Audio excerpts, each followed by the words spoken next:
विगत लगभग 40 दिनों से राजस्थान में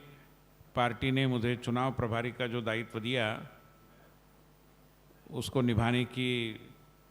हम कोशिश कर रहे थे। और अब से कुछ ही घंटों में जब चुनाव प्रचार दूसरे चरण का भी समाप्त होगा तो कुल मिलाकर इस प्रचार अभियान में जो जो हुआ है उसकी जानकारी देने की दृष्टि से आज इस प्रेस वार्ता का आयोजन किया गया है। जैसे कि हम सब जानते हैं कि भारतीय जनता पार्टी हमेशा सभी चुनावों को बहुत गंभीरता से लेती है। वोटर, मतदाता और उसको हमारे काम का हिसाब किताब देने की आवश्यकता को एक उच्च जनतांत्रिक मूल्य के रूप में हम देखते हैं। और इसलिए माननीय प्रधानमंत्री समेत सारे वरिष्ठ नेता राष्ट्रीय स्तर पर, प्रदेश स्तर पर और सभी जिला, मंडल, शक्ति केंद्र और बूथ स्तर के कार्यकर्ता जी तोड़ मेहनत करते हैं।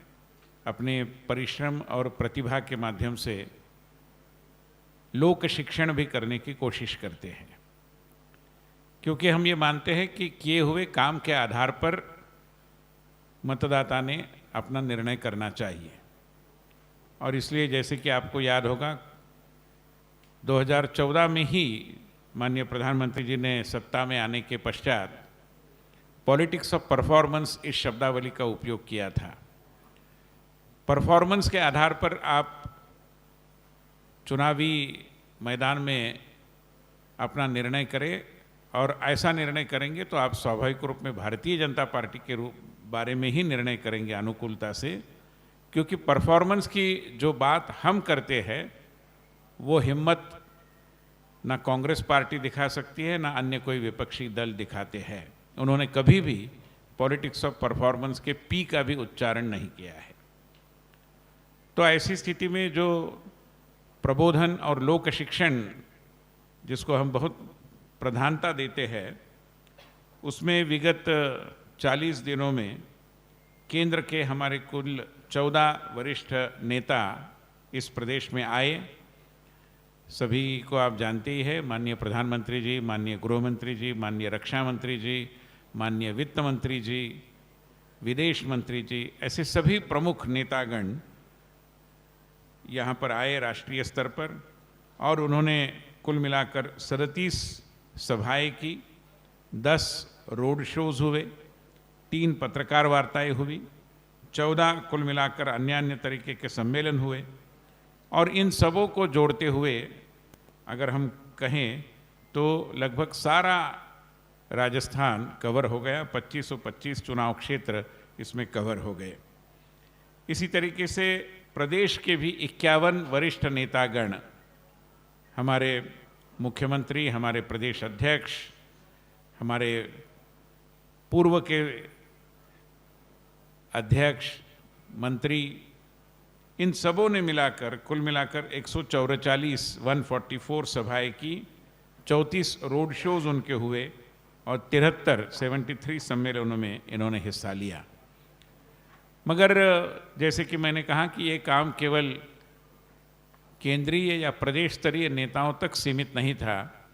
हमारा हर कार्यकर्ता एक दृष्टि से अपने अपने बूथ पर पार्टी का प्रवक्ता बनकर काम कर रहा था, पार्टी के किए हुए काम का हिसाब किताब देता था और जनता को मिलकर, मतदारों को मिलकर उनसे जनादेश के लिए प्रार्थना करता रहा। आज जब हम पीछे मुड़कर देखते हैं तो ध्यान में आता है कि एक ओर तो हम परफॉर्मेंस की और विकास की राजनीति के संदर्भ में किए हुए कामों का जिक्र करते हुए, कई बार आपने देखा होगा माननीय गृह मंत्री जी समेत कई नेताओं ने हमारे और कांग्रेस की सरकारों में विकास के संदर्भ में सोच में कितना अंतर है इसका आंकड़ों के साथ उन्होंने खुलासा किया था, स्पष्टीकरण किया था। और मुख्य रूप में राज्य में जो ERCP का विषय था जिसको गति मिली, बाद में परीक्षाओं में जो हेरा फेरी और बाकी घोटाले होते थे उसके ऊपर कैसे एक दृष्टि से नियंत्रण लाने की कोशिश हुई, कई अपराधियों को हिरासत में लिया गया, ये भी बात बताई गई। उसी तरीके से केंद्र ने राजस्थान के लिए क्या किया इसके बारे में भी कहा गया। मगर दुर्भाग्यवश एक और हम जब विकास की राजनीति करना चाहते हैं, ध्यान में आता है कि हमारा प्रमुख विपक्षी दल कांग्रेस पार्टी अभी भी पुरानी सोशलिज्म और सेकुलरिज्म इन संकल्पनाओं के साथ उनकी जो मोहब्बत है उससे बाहर नहीं निकल पा रहे हैं। हम सब जानते हैं कि संविधान निर्माताओं ने इन शब्दों का संविधान के प्रियम्बल में शब्द प्रयोग करने के प्रतिकूल मत दिया था और बहस के बाद संविधान सभा ने यह तय किया कि इन शब्दों की आवश्यकता नहीं है। मगर रात के अंधेरे में आपातकाल में कांग्रेस ने ये एक दृष्टि से गलत काम, संविधान निर्माताओं की आकांक्षा से विपरीत काम किया और इन शब्दों को समाहित किया। आज भी इन्हीं संकल्पनाओं का मोह, जबकि दुनिया कहीं से कहीं निकल गई है, मगर कांग्रेस इन्हीं पुरानी बातों को चिपकी हुई बैठी दिखाई देती है, जिसके कई उदाहरण सामने आ रहे हैं, जिनमें से 5 प्रमुख बिंदुओं को मैं आपके सम्मुख लाने की कोशिश कर रहा हूँ। कल शाम से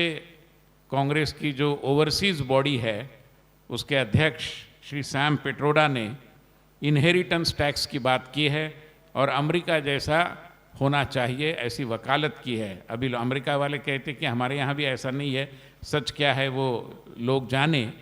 मगर उन्होंने ये कहा है कि इनहेरिटेंस टैक्स जैसा कोई घर के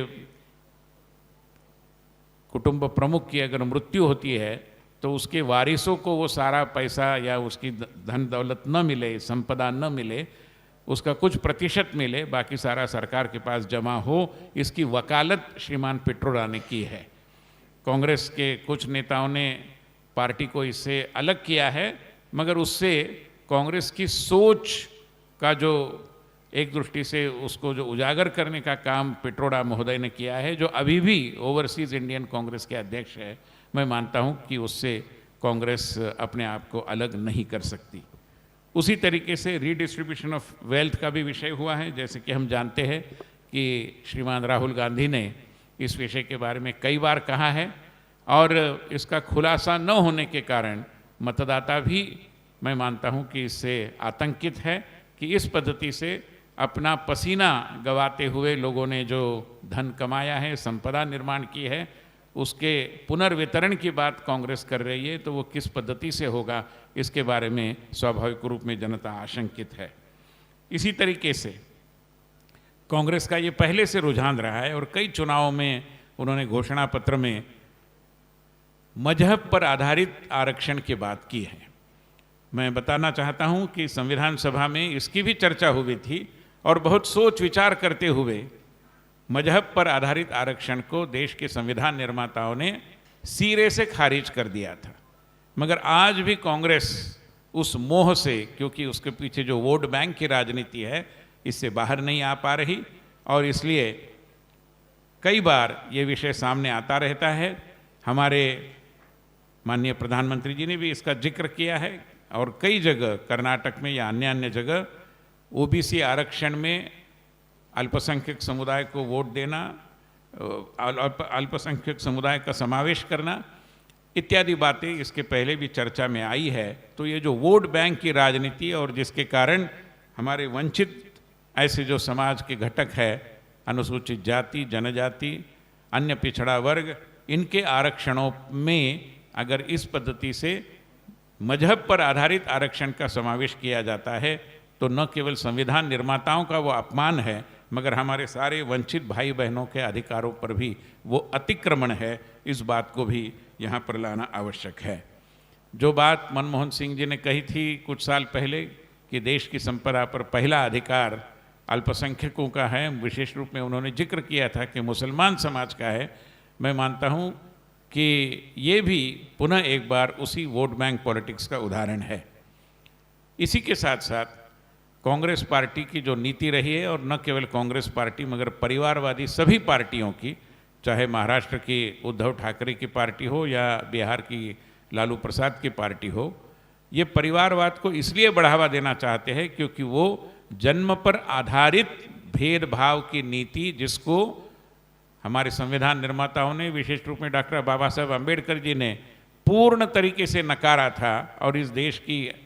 जो भी विरासत है उसमें भी कहीं ये नहीं था, मगर ये इसको पिछले दरवाजे से फिर स्थापित करना चाहते हैं। यही कारण है कि इन दलों में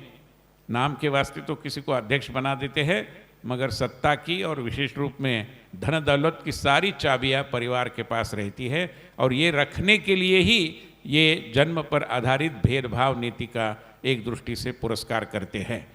ऐसे वातावरण में हमें लगता है कि लोक शिक्षण और प्रबोधन और अधिक अच्छे तरीके से करते हुए लोगों को ये बताना आवश्यक है कि कांग्रेस के इरादे क्या है, कांग्रेस की सोच क्या है, जिससे उनको सचेत करते हुए मैं मानता हूं कि भारतीय जनता पार्टी के प्रति उनकी अनुकूलता बने, इसके लिए कोशिश होनी चाहिए। जो हम अब तक 40 दिनों का जो भी प्रचार का काम किया उससे कर ही रहे थे। हमें पूरी उम्मीद है, पहले चरण में वोटिंग कम होने के बावजूद जिन्होंने वोटिंग किया है वो सामान्यतः हमारे संगठन के जो